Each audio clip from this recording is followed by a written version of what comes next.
Kaboom! Did we all just take acid? Take acid? It's unbelievable. Like you, Fred, I'm not worried. Tired from the Friday illness? It was one of those things where I didn't sleep. Like I just was awake and ill, and it's one of those things that I don't like doing. But it's like you got to weigh the pros and cons of if you feel like crap and you haven't slept. Do you trudge yourself in and act more miserable than normal? Oof. Or what do you do? I know that's a thing, but nonetheless. I did get my inspection sticker though this weekend. Oh, good. So I'm not riding dirty no more. How'd the tires go? Oh, I went to Town Fair Tire and it went very well. They got it done in about an hour, and it's within walking distance of my home. So I dropped the car off and I walked home, and before I knew it, ring a ding ding. Yeah, and they were on. They gave me a nice deal. It was tremendous. I can't recommend Town Fair Tire enough. On Needham Street. Alignment, balance, you're all set? They asked if I wanted an alignment, and I said no. Oh, God. You need to align your tires, Fred. That goes with it. I was already all in on the inspection sticker. I was just focused on the prize. I made a pact with the officer that I was going to get it done. And I was laser focused on getting those tires on my car. Hardy, will you explain to him why you need to align your tires after getting them replaced? That's why he needed to get them replaced, because they were probably out of alignment. So I went back to my. Well, also there was 40,000 miles in the car, and I had never rotated them. But I went back to the same guy because I went to another place and it was an hour and 40-minute wait. And I said, maybe that's not going to be what I do. Mm-hmm. So I went back to the guy. And this time, he was like pretty rude the first time, but he had a relative of some kind that was the yin to his yang. He was very friendly. And then the two of them would argue. Oh, that's fun. Yeah, it was fun. Like Chico and the Man. Like there was a lot of arguing between the two of them. This guy was like a real peach. He was like, hey, he's like right here. And then he told me where to park. And then the other guy was looking at me with disgust, like I had done something wrong. But I had the backup of like, well, your relative, seemingly your relative told me to park here. Mm-hmm. So I'm just doing what I was told. I'm not freestyling the parking situation, my friend. Sure. I am right where you want to be. But I mean, as my public service to you, I got the tires and I got the stickers. So now, for the next 6 months, I'm not riding dirty. Terrific. Yeah. Now I can pack my car with all the cocaine I want and not be worried I'll just be randomly pulled over, So now, look out, world. A lot of very cut cocaine coming your way. It's really just laxative with a little amphetamine in it. But that's between you and I. Well, and you've got that spare tire on the back of the Bronco, right? Mm. There's spots in there you can hide it. Yeah, if you're a rook. If you're a rookie. Well, it was my bright idea when I had an Xterra back in Las Vegas to put it in the first aid kit. Huh. That was in the back door. I'm like, they'll never think to look in here. And the delicious irony of putting a drug that could kill you into a first aid kit. Aha. Mm-hmm. Well, it's smarter than shoving it in the glove compartment where you... In the watch pocket of the jeans, But the only time I really remember putting it back there was when I had a substantial quantity. And there was a few guys coming into town that week, and I had to eat a lot. And it wouldn't fit in the watch pocket. Oh. That's a watch pocket, that thing in your pants? Yeah. I thought it was like a pill pocket. No. I honestly thought it was for pills. No, the old Levi 5-pocket jeans, that's for your old school watch pocket. Oh, I thought that was, they literally put that in so you could take pills with, not necessarily narcotics, but you could just put pills in there. That's actually what I thought it was pocket? for. I really did think it was for that. Well, but they've been like that for years before they even had pills. You would stick a little sleeve of Goody's headache powder down in there. Yeah. And you'd lick your finger and do like a fun dip thing. So yesterday, Hurley and Joe Murray were in here, Michael Hurley and Joe Murray, and they were talking about food. Obviously, Joe was talking about food. And the topic of the hot dog safari came up. Now, John just had happened off air to mention Eddie Andelman for something on the radio. And we talked about the hot dog safari, and their explanation of it was not satisfying to me. Okay. So I lived here while he was still doing the hot dog safari. When I lived here, it was at the dog track. Yep. So, and they sold tickets, and it was advertised. Like, I know people went, but their explanation of it was non-satisfying to me. Is that you bought tickets to it, and then you went to the dog track. Let me take you through this. Okay. Here's what they said, and that there would be a bunch of different stands, but they all had hot dogs. And I go, well, do the hot dogs have different stuff on them? And they're like, no, they were just different hot dogs. And I'm like, why'd you go? And here's the catch: is Hurley tried to play like destitute guy, and he's like, well, when you're in your 20s and for like $15, you can get all the hot dogs you want to eat. That's what you do. And I called him on that. I'm like, for $15, you could buy all the hot dogs you could eat at the store. Like, no. There's like one thing that you can't call poor on, and that's hot dogs. No. Like hot dogs are like bum food. I eat them. I told you there was a day last week where I had hot dogs for both meals because I was busy with the kids. But you can't call like I was so poor I couldn't afford well, if you're so poor you can't afford hot dogs, you can't afford to eat. Like if you can't afford to eat hot dogs, then you're starving to death. Then it's a situation where you got to be like get in front of Adam at the church supper. Pasta supper. It's okay. We're friends. I remember the hot dogs. Too passive, you hippie. I remember the hot dogs safari was at Suffolk Downs, not at Wonderland. Wonderland's the dog track. Well, Suffolk Down became a dog track. Did right? it? I don't remember that. Whatever. It doesn't really The matter. point is, we all trucked out to Suffolk Downs. I used to work for EEI, so we'd all go out there. Eddie would run this thing. And it was for charity. But it doesn't matter. But once you got in there, you're right. There were like 5, 6, 7 vendors. I didn't know there were 7 different kinds of hot dogs, but there are.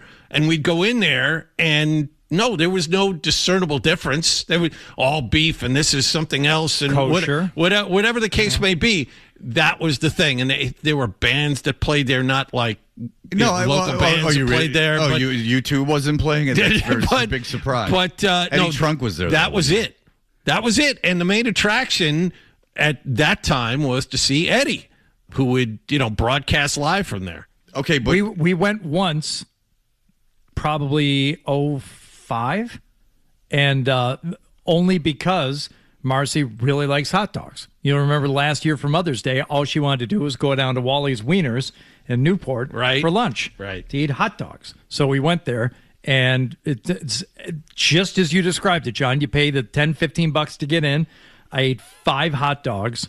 I came home and did unspeakable things to the bathroom, and that was it. You just go there and eat hot dogs, and then you go home. You pay a little extra. There is a VIP section that you could go in. But I still don't understand that you just paid, and then the entertainment was that you ate hot dogs from different vendors, and they were just hot dogs. Yeah. Yes, that's correct. Yeah. But there wasn't one like Chicago dog and one like chili. No. Like Coney dog. No outside hot dog. No Detroit. No Chicago. No Coney Island. None of that. So it was just hot. It's just that's right, chili guys. So it was just you. I remember eating 5 relatively similar hot dogs. Here's a beef one. Here's a pork and beef one. So my question is, you have it one year, and then how is there one person that goes the next year? It just seems like such an under-delivered thing. Like it's a hot dog. We safari. did not feel compelled to go back. I'm not sure when it ended, but we went once. No, but it took place. It went on since because I moved here in 2006 and it was still going on. And the name alone was enticing to the point where we had to go check it out. It's not just a hot dog fest. It's not a hot dog day. It's a safari. Yes. Oh. Well, we were searching. Well, that'd be funny. Hunting for the hot dogs. Zebra and lion like endangered species hot dogs. Yeah. Like it was a real safari of a taste. Yeah, so that's I just don't understand the concept of it and why you could have 2 of those. Like I get one, and then everyone word of mouth is it's just 5 guys selling hot dogs and crap bands. Well, the hot dogs are free once you're in there. Right, but you've spent $15 to eat 5 hot dogs and traveled up to Suffolk Downs. Very important. You gotta circumvent the airport. It's a lot of fun. Yeah, I wanted to kill Hurley when he was like, "Well, when you're 20, you can eat. It's all you can eat hot dogs." It's like, what? No, no, not with that. You can't. Michael is mistaken on that one. No, you can't. No, I disagree with that. No, you can go to like 7-Eleven and really pig out on hot dogs for a pretty reasonable price, and like a package of Nathan's hot dogs, what are they, $5 for 8 hot dogs? Like, I mean, come on, you can't cry poor that I paid $15 to go to the hot dog and traveled to the hot dog safari because I was so hungry.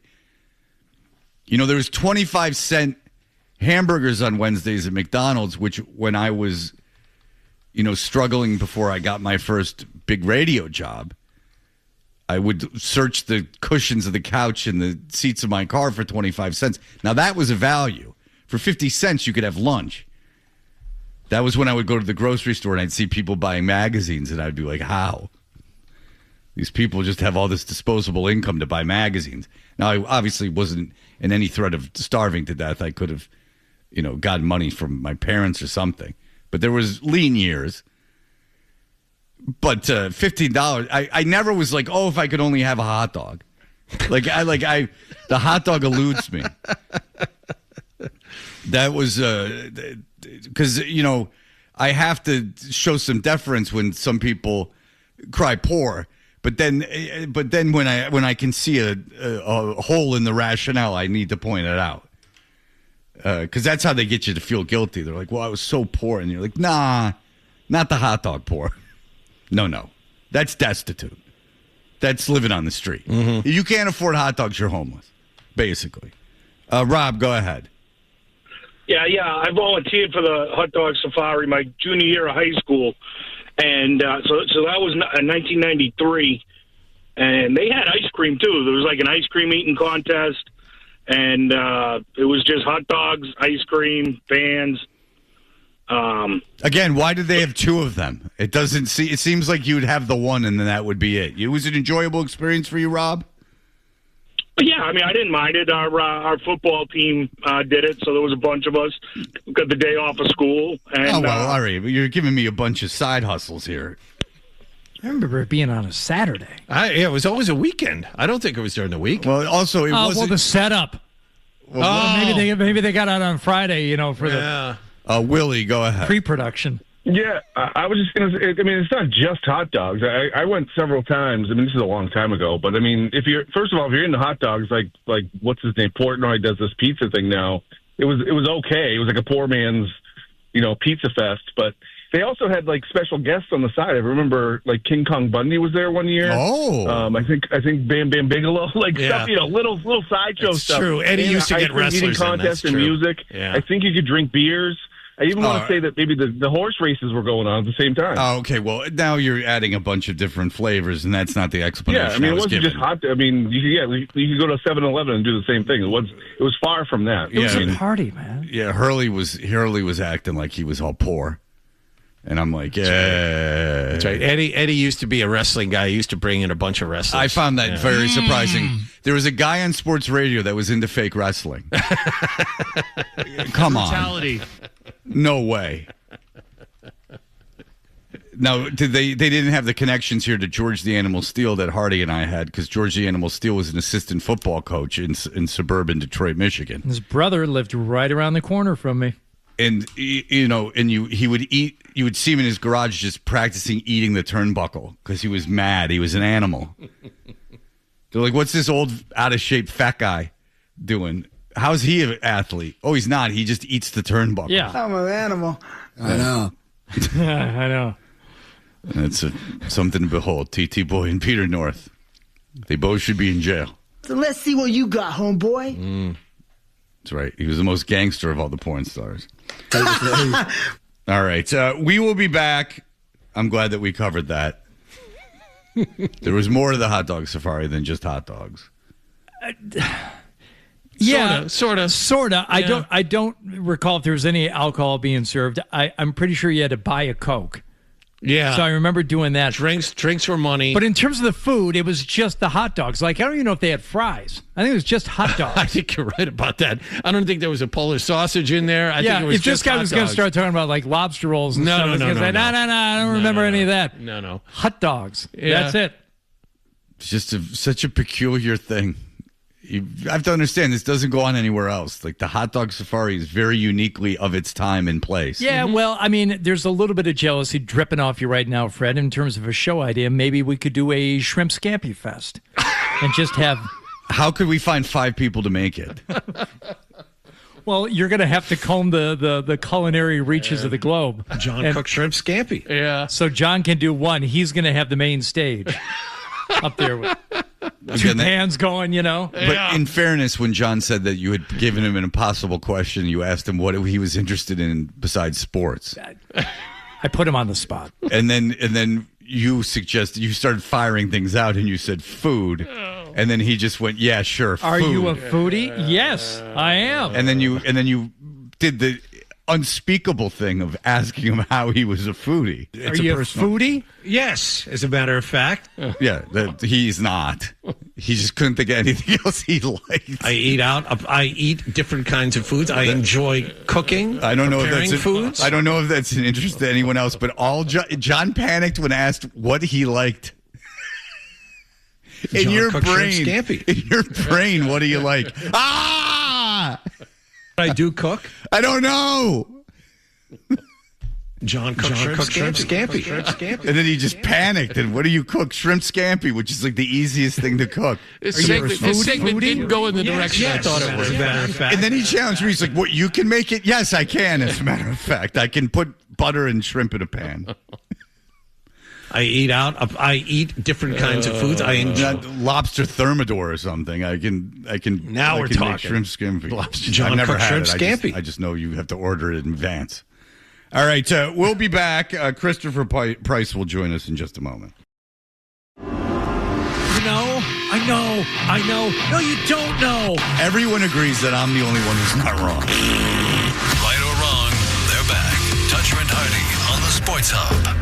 Hello, Christopher Price. Hello, Fred Toucher. How you doing this morning? I am doing well, thank you. We are getting close to June 1st, and June 1st is A.J. Brown Day. What percentage are you putting at the Patriots getting A.J. Brown in and around June 1st? I'll put it at 75%. I think right now there is a sense of inevitability to the whole thing that he is going to be traded to the Patriots. It's just a matter of compensation, either a first rounder or a second rounder, maybe a second rounder and a player. But I think that there's a sense that it's going to happen sooner rather than later. There are 2 teams that I would worry about right now. If I were the Patriots, if I were a Patriots fan, would be the Chiefs and the Rams. Both teams have a really good quarterback. Both teams have the financial flexibility to take on a contract like that. And in the case of the Rams, they're certainly not shy about peeling off draft picks in the name of talent. They have their first and second rounders still available for 2027. So I do think there is a real sense of, like I said, inevitability, Brown coming to the Patriots. But as we all know from the Max Crosby situation, it's not a done deal till it's a done deal. All right, you have an article about this in your mailbag. If they weren't able to pull off the A.J. Brown deal, what are the alternatives and how do they compare to him? There's no one who compares to him. There's a handful of guys out there right now. They could revisit the Stephon DIggs situation if they wanted to. There are guys like Tyreek Hill, there's no one who is currently on the market who is comparable to someone like A.J. Brown, at least at this point. So you could still feel good about going into 2026 with Romeo Doubs and Kayshon Boutte and the rest of that wide receiver room. But the addition of someone like Brown makes this team better, absolutely unequivocally better than the one that left the field after Super Bowl 60. Those 3 teams that you mentioned, Chris, it's interesting because you would see it as like being derelict of duty if the Patriots didn't bring in a real number 1 for Drake May. But cases could be made for the situations that the Chiefs and Rams are in right now, with obviously Chiefs falling way short of expectations and presumably what could be the last year. Rams for are on the Stafford. clock. Yeah, Stafford out there. Like, if you're just listening to arguments in any of these cities, I don't know who can make the best case for we need this guy more than anyone else. Who do you think would benefit the most, or who is most under the gun to get him? Well, I think Howie Roseman is the kind of guy who would play one team off another. And I think that would be, look, if I'm Howie, I'm taking any and all offers, trying to drive up the price. And so I think the Chiefs, first of all, I think I heard Zoe talk about this the other day, that the Chiefs and Diggs would seem to be a really ideal connection, because veteran receiver working with a great quarterback, they can pay him what he wants to be paid or something close to what he wants to be paid.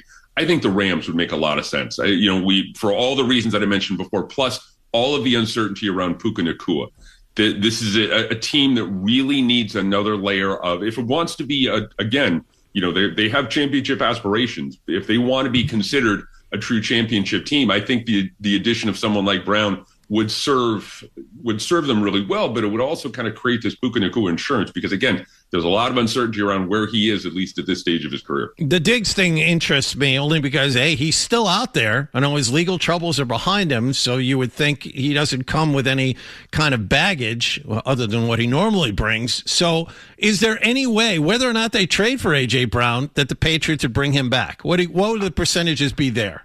If they sign or if they acquire A.J. Brown, I don't think they go after Diggs. I think Stephon Diggs is a really intriguing fallback if they can't find a way to add someone like A.J. Brown. Look, guys in the locker room loved him.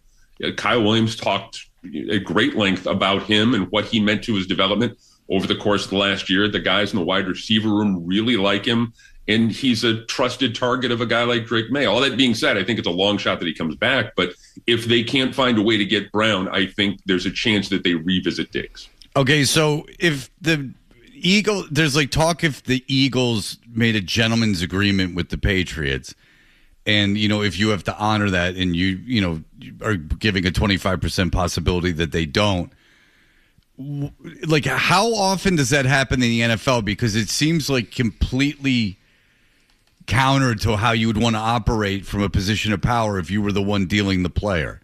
In my experience, it doesn't happen all that frequently in the National Football League. It only happens when you have two coaches or two GMs who have an extensive background with each other. Look, again, we saw it with the Max Crosby trade. We saw it a couple of years ago with Milton Williams, where everyone thought that he was tagged and ticketed to go to Carolina, and at the last minute, the Patriots sweep in and sign him to a big deal, and we all know how that went. So nothing is official. You can have all the gentleman's agreements you want. And again, I don't think it's necessarily a common occurrence across the National Football League, but until you put pen to paper and everyone signs the contracts, it's not done. Okay, let's go to the meta topic that people are talking about. The NFL schedule was released, and the NFL is very much pivoting away from playing games on Sundays. They're loading up all these exclusive windows and, playing on Wednesdays and all over the place.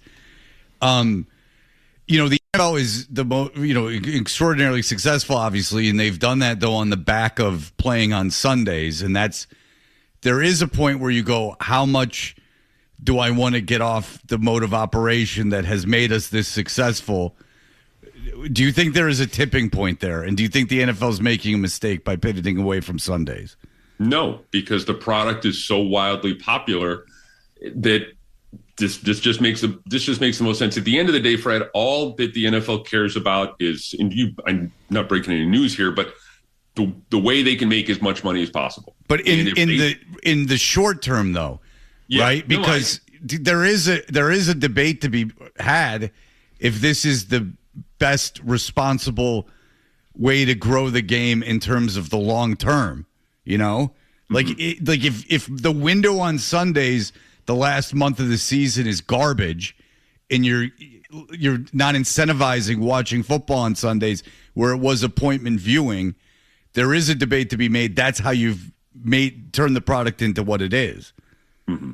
Yeah, no, I do agree with you as I don't want to say as a human being, but look, you look at what they've done you look at the way they've been able to grow the game over the last handful of years, moving to Thursday nights, moving to Sunday, everything that they've done suggests that they are going to continue to move the line. It's like a balloon that's going to just keep getting bigger and bigger. It's eventually going to pop. Right now, the appetite for football is absolutely ravenous. And so the league is going to continue to keep pushing that line. It's going to continue to move forward until something maybe changes their mind. But look, at this point, I don't see anything changing. I think they're going to continue to move. I think they're going to continue to put games on, they're going to do Wednesday night. We're going to see that with the season opener this year. Thursday night, we know. I don't think they're going to touch Saturday just because, or at least, other than the games at the end of the year outside that college football window, just because you don't want to move too much into that college football arena. But I don't see any reason why they are going to they're not going to continue this expansion, put it that way. Yeah, it's just interesting because I'm fairly conservative, and you mentioned college football. It's like college football wants to expand the college football playoff to some ridiculous amount of teams, and you just look at that and you go, yeah, well, okay, so say you put 32 teams into a playoff. There's all those other teams whose games mean nothing. Like all of a sudden you've taken the college football season and you've made it completely inconsequential for 95% of your teams. Yeah. So that to me seems like you're incentivizing making money very quickly at what could be at the expense of the popularity of the game long term. And go ahead. What was the quote from Mark Cuban a couple of years ago? Fat pigs get slaughtered or something like that. Yeah, and we could be heading toward that. But look, right now, everything suggests that the league is on track to make as much money as possible, playing as many games as possible on many days as possible. And so there are no stop signs between here and there, at least at this point. There very well may come a day where they're going to have to, throw up a stop sign and take a look at it and understand that, look, we can only expand so much. But I think right now everything is pointing in a direction where they're going to try and play on as many days as possible moving forward. Yeah, I just looked at baseball, and baseball pivoted and said we have to make changes because we're losing popularity. And then, we have to kind of acquiesce to the fans, and they got it together in terms of their, online presence. They started licensing the product out. They have the best, most cohesive app to watch games, the pitch clock, all these things shortening games. And then you see the NFL just flopping it on the table and going, take it. I mentioned this, and I apologize to the audience that listens all the time, but one of the most fascinating interviews I've heard with the NFL is the guy responsible for the schedule was on with Mad Dog.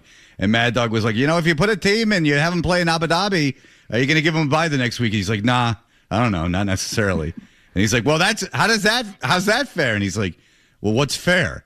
And he's like, he was just like, I don't care. Yeah. Like, we'll do whatever we want. He wasn't even whatever they want because they're making more money than anybody else. And so, obviously the appetite is there, and they're going to do everything they can do to try and fill it. Yeah. Yeah. It's because of the money, but it's also just, I don't know if callousness is the right word. It's just the lack of caring. It's like, we know you had to travel internationally, and it was a short week before that, but there's only so much we can do. We got all these other teams to think about, and we're doing this. Right. And if you're watching football, it's to see your team win. And if they're putting your team in a compromising position and they just are like, deal with it. Yeah. Then it's the integrity of the game. I don't know. I found it very fascinating. They're just in this incredibly bullish run right now, and it's pretty fascinating to see. It is, and everything is designed, when it comes right down to it, everything is designed to turn the fan upside down and shake every single nickel out of his pocket that you can. And that's what drives every single decision in the National Football League is money. All right. Well, yeah, that's obvious. It's long-term assessment versus short-term gain. It's interesting to see how this all plays out. Certainly it's not going to get any less popular anytime soon.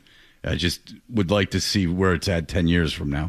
Exactly. All right. Christopher Price, read him in the Boston Globe. All the information as we head to a big day, which is June 1st.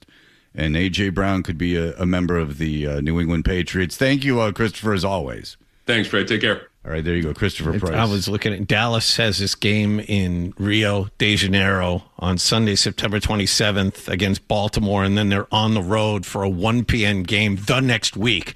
I mean, the flight down to Rio is not like a hop, skip, and a jump, and they have no days off. I mean, nothing has changed. They don't get back until late on Monday, and then they got to travel Saturday. And it's like they're the most popular team in the league, and you do that, and you're like, well, then if they lose that Sunday 1 o'clock game, everyone's going to go, well, they just played in Rio de Janeiro, so you basically cost them a game by the scheduling, and it just, it doesn't, none of it is good. It's all testing my patience. I mean, it's a little different for those two teams. It's the Rams and 49ers that play in Australia, right? So they play the next week. It's week 1 of the season. Now, they're both at home, but at the same time, again, you have to go to Australia. And it's funny because the owners are in control, too. And it's like the owners were saying, well, what was it? That we want a certain amount of home games. Like we want to be ensured that we're going to have a certain amount of home games, that you can't put our home games internationally. And they were like, no. Yeah. But it's like it seems like you're debating yourselves. Like you're asking permission from yourselves.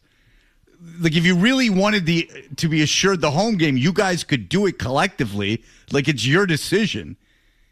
And they like an owner will throw his hands up and go like, what do you want me to do? And it's like, well, you got to get 32 guys to come to a consensus. You would think it would be pretty cut and dry that you all want home games and that you don't want to eat a home game internationally every year. But they can't even get that together. They really just are spraying it around. It's pretty interesting. It really is. All right, we'll be back in just a moment. IYKYK, which obviously YD. Okay?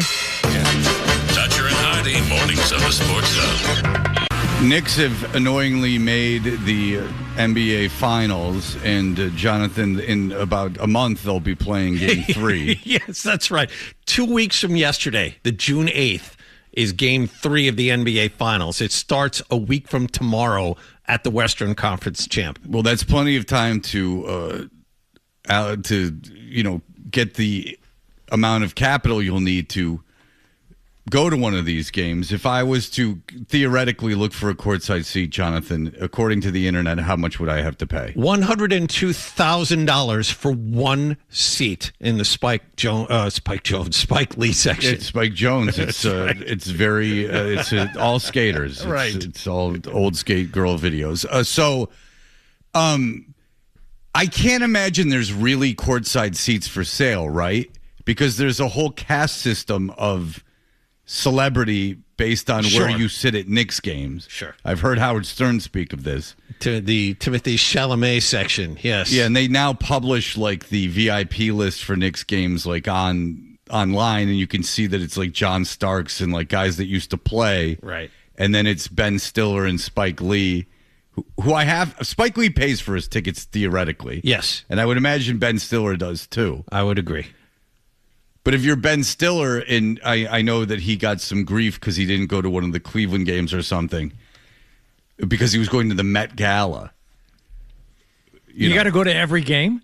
Really man of the people. Well, he didn't go to one of the playoff games because of the Met Gala. And they were questioning his fandom. Why else do you spend your nights at Madison Square Garden watching the Knicks play, I don't know, pick your team, the Washington Wizards? It's for games like this. Right. Like if you were I guess the debate would be if you're such a huge fan and you're in town and you're not working, what could pull you away from an Eastern Conference Finals game? Like if you were that into it.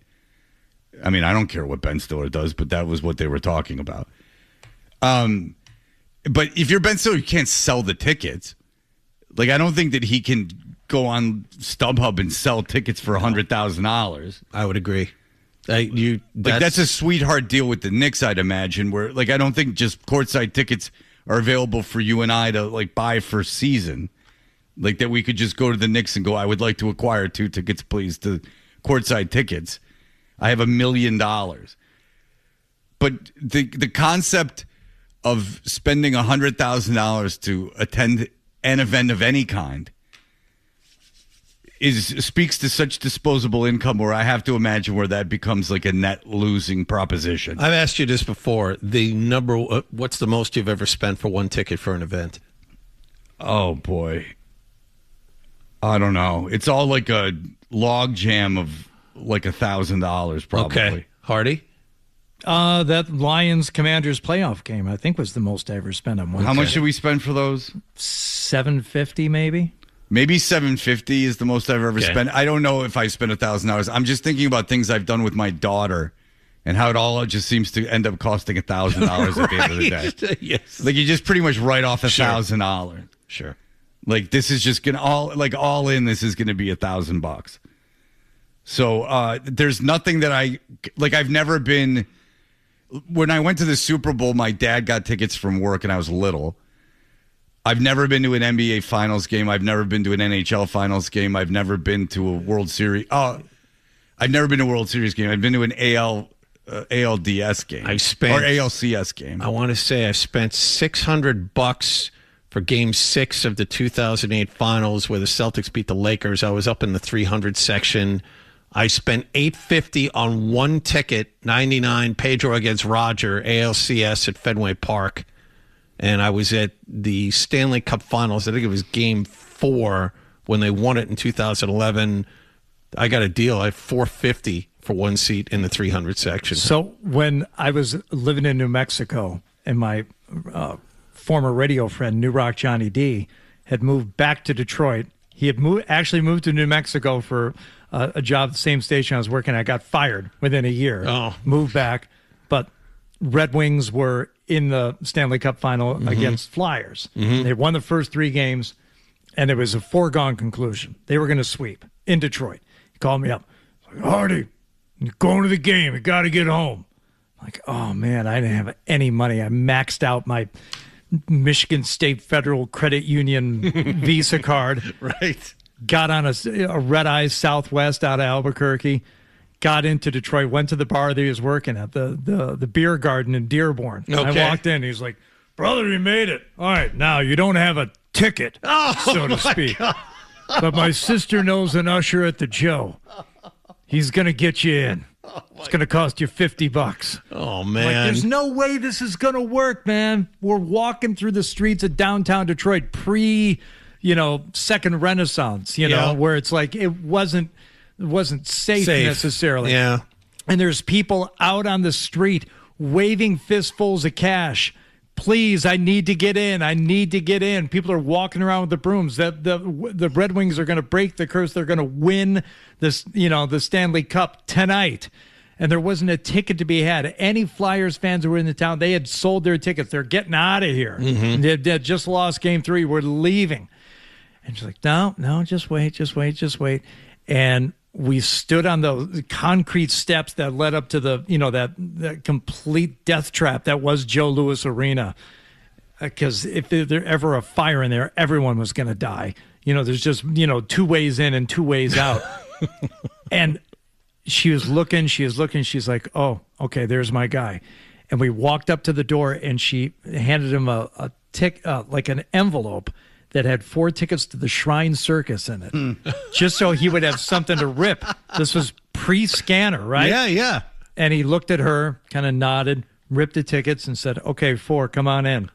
And we walked in, and he met up with us like 15 minutes later, and we all had to just, very slyly hand him like $50 each. So we didn't have tickets. We just walked around, and they had standing room at the top of the lower bowl. Sure. But there were ushers walking around that night who kept asking to see our tickets because, standing room at the top of the lower bowl was better than up top. So they wanted to make sure you actually had tickets. And I just kept saying, oh, my girlfriend has them. She's in the bathroom. Well, you have to move. So I just walk in the other direction that he just came from and just kind of did this slow circle around the top of the lower bowl all night. It's like once you're in, I don't understand why they're busting your balls for a ticket. It's like you've gotten in, like you've. I think it's just because it was so crowded at the top of that lower bowl, that standing room section. They felt they could die. Yeah. Well, when the Cardinals in 2013 were playing the Red Sox in the World Series, Maserati reached out to me. He's like, if you want to buy tickets, I think I can get some for you. And so I called my father, and I thought he would be very proud of me. And I'm like, Dad, like, do you want to go to the World Series? And he's like, no. What? Why not? I don't know. He was probably in the hospital for something. As is his want, as is his hobby now.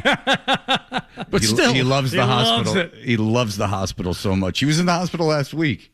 Oh, his Fitbit was saying his heart was no. going through a fibrillation or something. It was speeding up. So he went to the hospital, and they're like, "Freddie," and he's like, "What's up?" And they're like, "Just come on in." And they're like, they're going to take the Fred Toucher suite.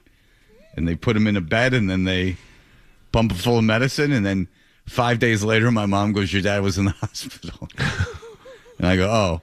But now I'm like, I understand why you didn't tell me. Because she's like, "We didn't get out of there till 9." And I'm like, I understand. Like, you knew he wasn't dying, so you were like, let's just go to bed. Sure. We'll let our only child know, when it's time. All right, we'll be back. The AI is, we were talking about AI at 6 o'clock. It's taking over, and it's moved into the world of radio. We will have that for you in just a moment.